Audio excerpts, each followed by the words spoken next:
সকাল সকাল সবার মুখে পানি আনার জন্য আমি আবারও একটি ভর্তার রেসিপি নিয়ে আসলাম।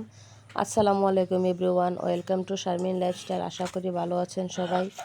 আলহামদুলিল্লাহ, আমিও ভালো আছি। আমি আগেও একটা কালো জিরা ভর্তার ভিডিও দিয়েছিলাম। আসলে ওই কালো জিরা ভর্তাটা আর এই ভর্তাটা একই দিনে করা। আগে কালো জিরা ভর্তাটা করে নিয়েছিলাম আর এখন ভর্তা করছি লাউ শাক ভর্তা। লাউ শাক ভর্তাটা কি এভাবে কেউ কখনো খেয়েছেন?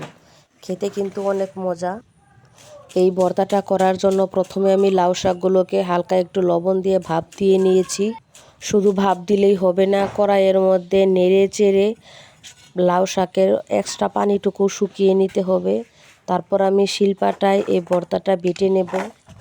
আমাদের এইখানে এই ভর্তাটা অনেকে চাপা শুটকি দিয়েও খেয়ে থাকে, কিন্তু আমি আজকে এখানে পেঁয়াজ, শুকনা মরিচ, রসুন, সরিষার তেল দিয়ে এই ভর্তাটা করলাম। এটা খেতেও অনেক মজা। লাউ শাক রসুনগুলা পাটায় ভালোভাবে মিহি করে বেটে এর মধ্যে একে একে আমি পেঁয়াজ কুচি, শুকনা মরিচ ভাজা, লবণ দিয়ে ভালোভাবে একটা মরিচের ভর্তার মতো করে নেব। তারপর দুইটা ভর্তা আমি একসাথে মিশিয়ে নেব। একসাথে মিশিয়ে নিলেই কিন্তু রেডি আমাদের মজাদার লাউ শাক ভর্তা।